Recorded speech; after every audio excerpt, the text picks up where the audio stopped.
It's time for Garrett on the Go. Our Walt Disney World reporter is standing by somewhere in Florida. Let's see.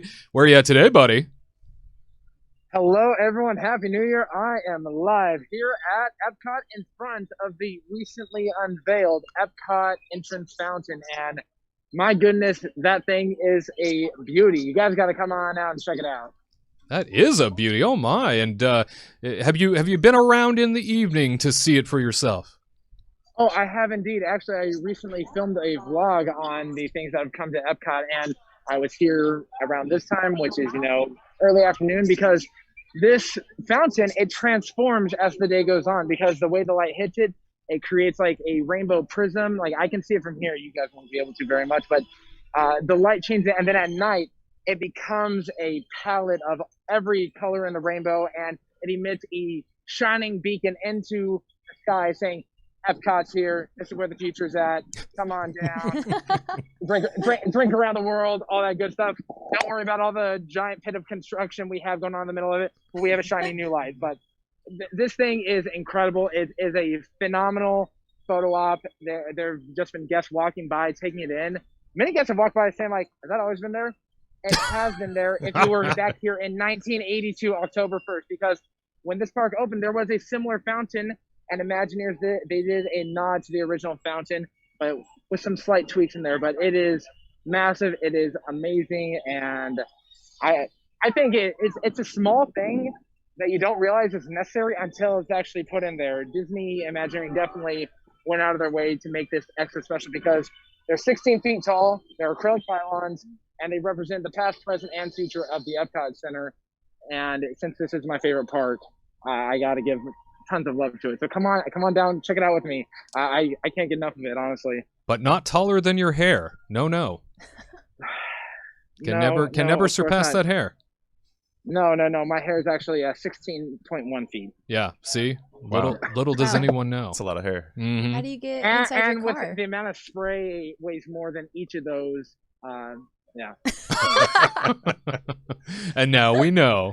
Well, buddy, we heard that there's some big changes coming to Walt Disney World in 2021.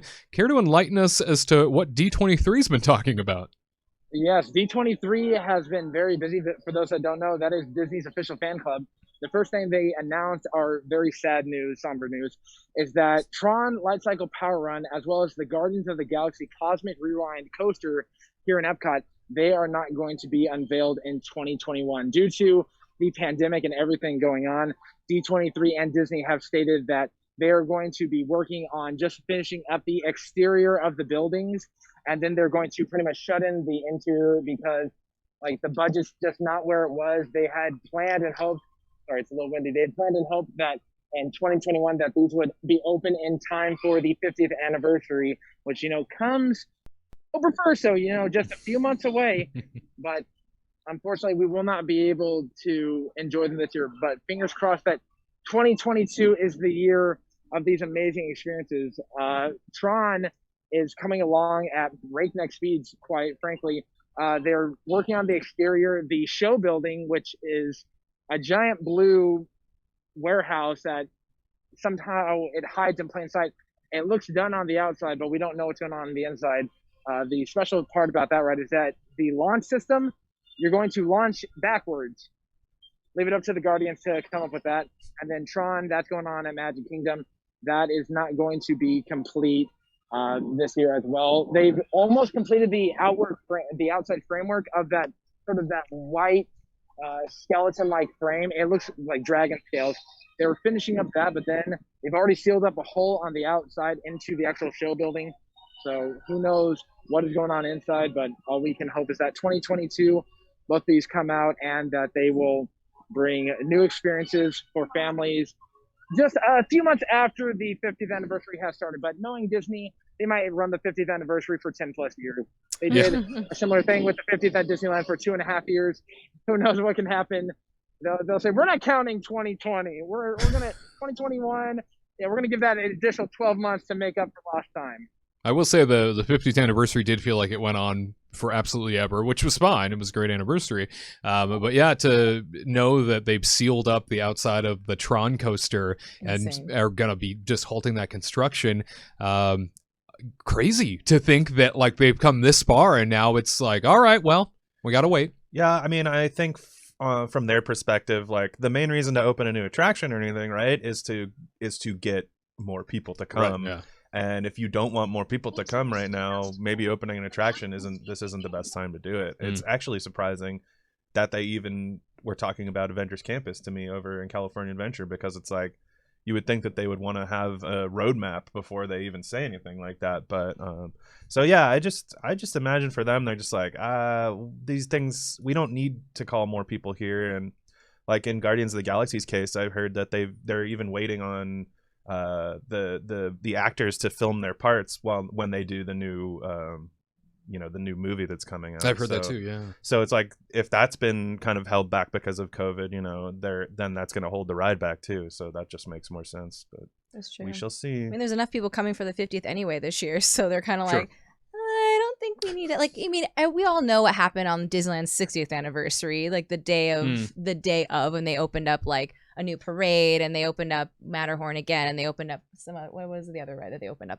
and it was just a madhouse. So they already know that. Pandemonium. Yeah, it was insane. They had to shut down both parks at the middle of the night, So obviously, like, all people are going to come for the 50th on October 1st. So we all know that this is going to be crazy. Granted, So reservation system is in place, very restricting true, things. very true. The more attractions you open up, the more you can bodies offer get in inside. terms of expansion, right? In terms of reservation expansion. So, I guess pluses and minuses to everything. But wild to know that we were kind of like on track, to get that Tron coaster and to get the Guardians coaster, and now, no, maybe I don't know. not. They gave us like a little teaser with like what the ride looks like inside, like what the roller coaster is going to look like, and then they're like, and shut it down. Right.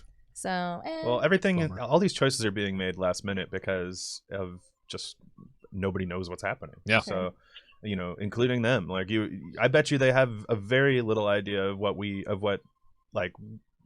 you would think they would know more than we do. I bet you we know a similar amount of information. I'm willing to bet the same Yeah, thing. Yeah, yeah. absolutely. So Well, we'll see. I'll say this. I know that with those disappointments, there is at least some positives coming out of that D23 notification of what's happening in 2021. Lift our spirits, Garrett. I would be happy to, and I'm going to do it in Francais, in French, because in 2021, Ratatouille l'aventure totalement toquée de Remy, or Remy's Ratatouille Adventure here at Epcot, is going to be opening up. That is the new attraction that is coming to the World Showcase in the France expansion, right behind the France Pavilion. You're going to have a little avenue, and you turn the corner, and boom, you come face to face with Gusteau's restaurant from the Ratatouille film, along with hanging out with Remy and all of the gang, and you're getting to check out all the amazing experiences of being a rat, minus mousetraps. But you shrink down to the size of a rat, and you look through it through Remy's eyes. It is a 4D adventure, meaning you will be wearing 3D goggles, and when you go around, you'll experience different things. You'll see the size of a grapefruit or an orange from a rat, which are gigantic. And you go through it, you'll be able to smell the different aspects of the ride. You'll feel heat, you'll feel cold, and it is simply incredible. And I think it is a necessary addition to Epcot, because Epcot, in the grand scheme of things, doesn't have a big deal of attractions. It has, a lot of big ones, but not as many when you compare it to Magic Kingdom, where there's an attraction every 5 feet. And from experiencing this attraction when I was able to go to Disneyland Paris, it is well worth the wait, because this is an incredible ride. It's a trackless ride system similar to what we've seen in the Rise of the Resistance attraction over in Batuu Galaxy's Edge. And from the outside, when you ride the Skyliner, externally it looks great. It's ready to go. And internally, I imagine they're just fine-tuning some things here and there. We haven't seen much footage except from that one area where you're inside of like a fridge or a freezer. But I know that Imagineering's cooking away. The lighting back there, it's very Parisian. It has that romantic feel to it. And also back there, you're going to have a brand new creperie. And my most exciting thing, a new bathroom area because Epcot always needs more bathrooms, and I like Disney bathrooms. I'm weird like that. Cheers to that. Yeah. Cheers to additional restroom space. Absolutely.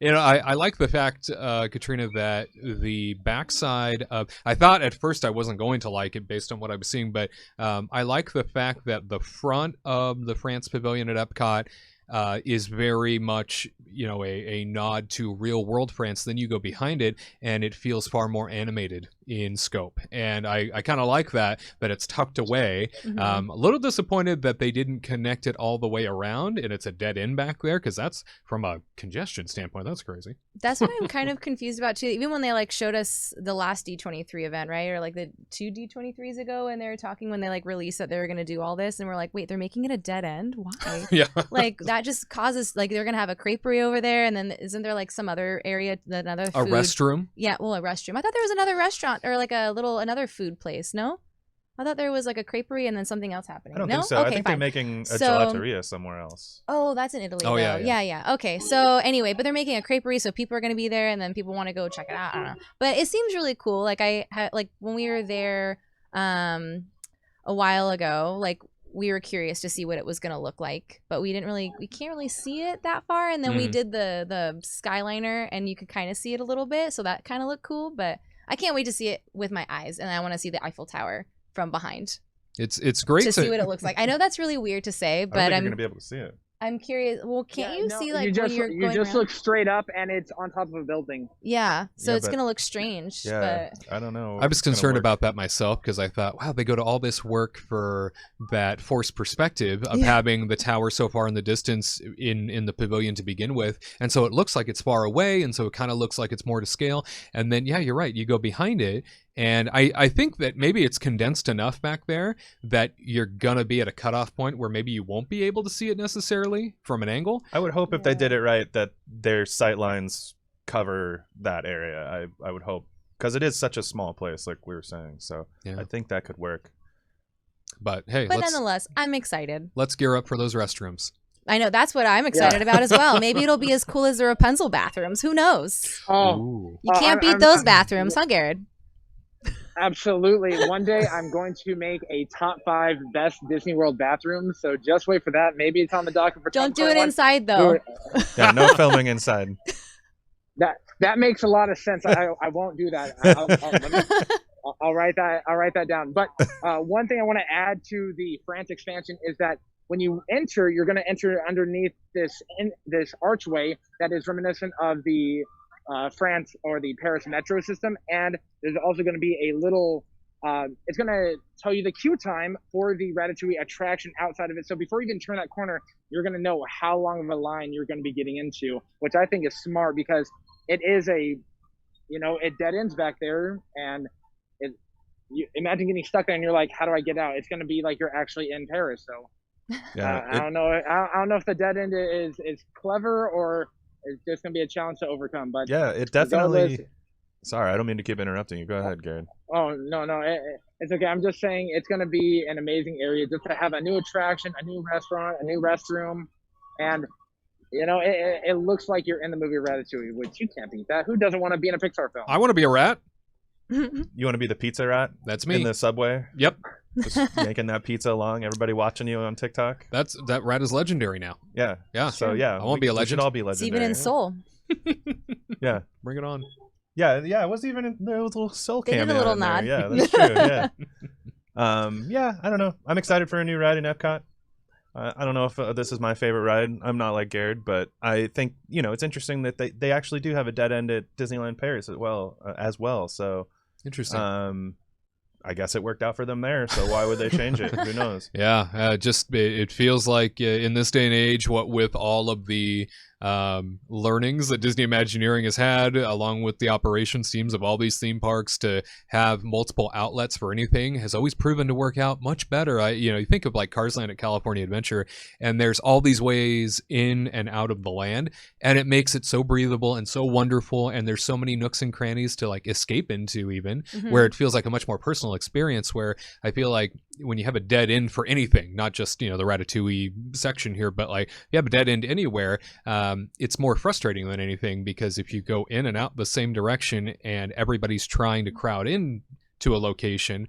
That can be very overwhelming and a negative feeling experience. And I'm shocked that they didn't find a way in which to route people, at least have an exit for the attraction that goes out a different direction. Something like that. Maybe we'll be surprised. Maybe there is something that we don't know. And there's like an underground tunnel where you'll go in, then you'll wind up in England. Right. all the way in another country. You walk in France and you leave in England. That would be awesome. The tube. That would be so cool. Yeah. Wow. You're welcome. The idea's out there. They could have their own like Harry Potter type train, That would be neat. I'd be way very into quick, this. but why not? We shall see. Hey, Garrett, there's one other thing that I've been hearing about. We've all been waiting for the PeopleMover to reopen. It has been, we're coming up on a year now. What can you tell us about the PeopleMover at Magic Kingdom? I'm going to tell you what Disney's telling us, and that nothing's happening in the near future with that. They say that by January 30th, they hope that their quote-unquote refurbishment will be done, but because they've already extended the refurbishment 12 separate times throughout the year. So I'm very curious to see, because we were never really told an exact reason why it broke down or why they didn't run it. Like, one thing, it was, they saw smoke one day and then it shut down. And then we said, working on the track. We've never gotten a straight answer. Externally, you can see that they've changed a lot of the poles that go along the attraction that hold up the roof into a more, contemporary futuristic feel. But as for the actual ride itself, there's been rare movement other than the occasional Imagineer or engineer moving it. But Disney has just said January 30th, we hope that it's coming back. So we'll wait for January 30th, and we'll see if we are able to, sit on the PeopleMover and people watch the lovely people of Tomorrowland. But who knows at this point? It's one of my favorite attractions just because it's a simple, easy concept of a ride, but it's yet enjoyable and relaxing. It's a nice way of, stop doing, the mine train or doing some of these jerky rides where now you can just sit with the family and enjoy, go through the blackness of Space Mountain, or where you used to see the Incredibles do their dance party. But either way, PeopleMover, please come back. We miss you. I love you. Everybody you does. Oh. I know. I know it. I I don't miss That the crowd crowds. is giving me anxiety. I don't miss the crowds that it would bring in. But yeah, such a simple attraction that, you're right, is so beloved, right? And this, by the way, I think Garrett took this video that week between Christmas and New Year's last year. And so this goes to show you just how chaotic that week is in terms of crowds. So maybe not visit Walt Disney World during this time, because it can be super congested. Yeah, no thanks. Hey, also in the Magic Kingdom, it sounds like a big experience that people have been getting used to for a number of years and enjoying for a number of years is about to fade away. That is true indeed, Wade. So Sorcerers of the Magic Kingdom, the interactive card game that allows guests to become heroes in their own Disney story, is going to be going away. If you've never seen it before, you go to the fire station on Main Street, you get a deck of cards that have, Bluetooth or some sort of interactive technology. You go to a special point, boom, and you fight the Disney villains who have either stolen something from Merlin, or you have to fight against them using these special cards like the graphic shows. And they are going away Disney has said, due to decreasing demand and how guests are now using mobile technology differently. Because I remember when I became a cast member in my college program, this thing was popular. I'd see people with binders full of these cards going around. Even my roommates had some, and it's just slowly dwindled down bit by bit throughout the years. And it's a very cool idea, but I think the guests are just kind of over this idea of doing this card game, and they want something else. I'm sure something will replace it in the future, but for right now, they're just gonna turn the technology off. The fire station will just be a fire station, but a fire station on Main Street nonetheless. But it's sad to see a thing go, but Disney's all about innovation, making new things happen when things don't always work out. So fingers crossed that the Imagineers come up with something even better and more immersive than Sorcerers of the Magic Kingdom.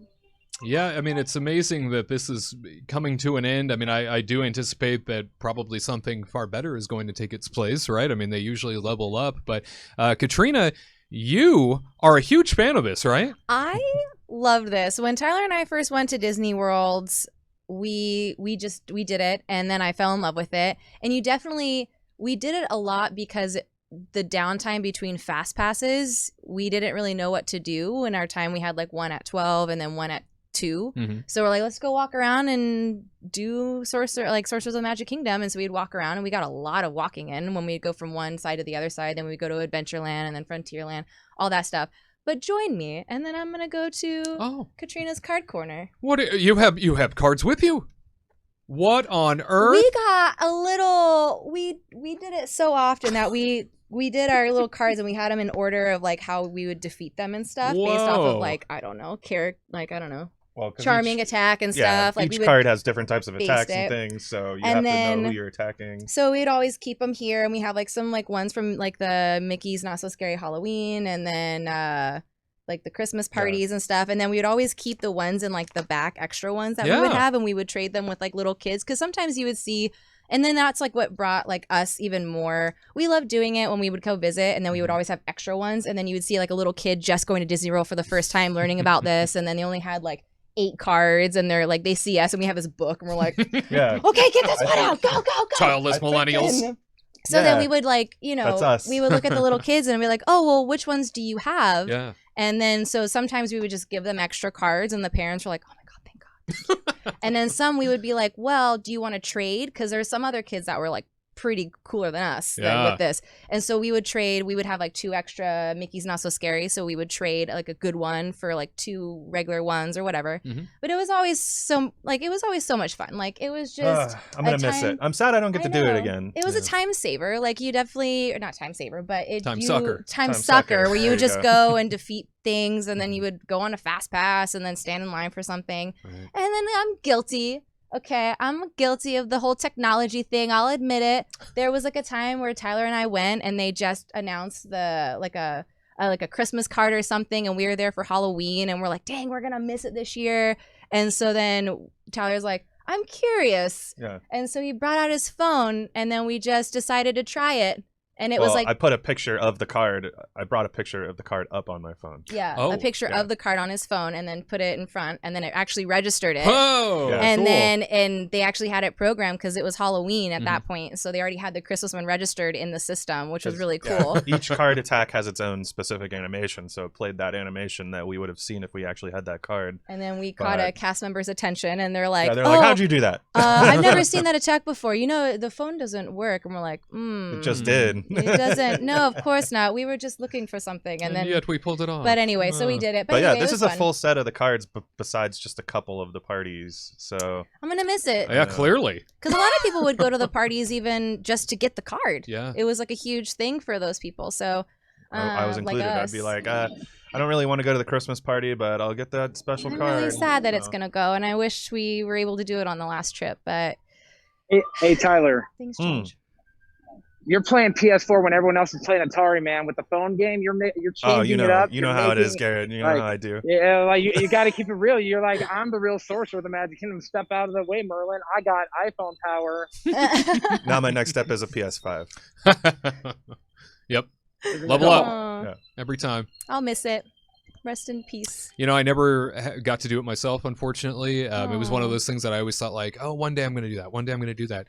And, years went by. And every time I'm in the park, I think I just want to, I feel like there's so much to do otherwise that I almost feel like I'm wasting time if I'm focused on anything else other than getting my rides in or my dining reservations or what have you. And it was always something I put on the back burner. And now look. I know. See, if they get rid of the pirate one, I'm going to lose it. Fun, yeah. The pirate one is always so much fun, like if it's open and stuff, because that definitely you'll get a lot of walking in. And then it's always fun because it's actually like a physical thing. So if you go, you use your magic band and you start it, and then you just go and to the different treasure areas. And it activates little animations like that you actually get to interact with, and Yeah. It's fun. It's cool, and it's always fun to like light off the cannon or whatever, and like someone's boom, chilling and relaxing. and They're like, somebody, and they're like, "What did you just do?" And it's I've got the magic in me. yeah, exactly, exactly. Those are always fun. So please don't get rid of the pirate one for the love of Maybe we will see something truly spectacular replace it.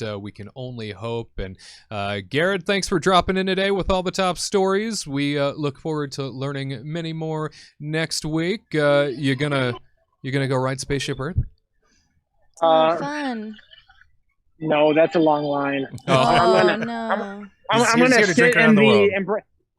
It's actually a very chilly day here, so I'm gonna enjoy the sun and maybe try and roast marshmallows, but with through the light hitting the fountain and like cook it. I don't know. I'll do something. Send I'll some do something. pictures of I all always the do. cool artwork. Yeah, do that. Oh yeah, it is. Yes, Festival of the Arts did start yesterday. If you were interested to vote, that's why there's a huge rush today. Everyone's coming to check out all the delicious food, all the delicious art you can eat with your eyes. Oh, Don't actually eat the art. I hear acrylic paint is not good for your stomach. But yeah, Festival of the Arts is going Knows from on, personal and experience. there's color everywhere. And I'm looking to see if they have any cool Star Wars artwork. Maybe this year they'll have some awesome Mandalorian stuff now that it's in season 2. Ooh. To all who come to this happy place, welcome.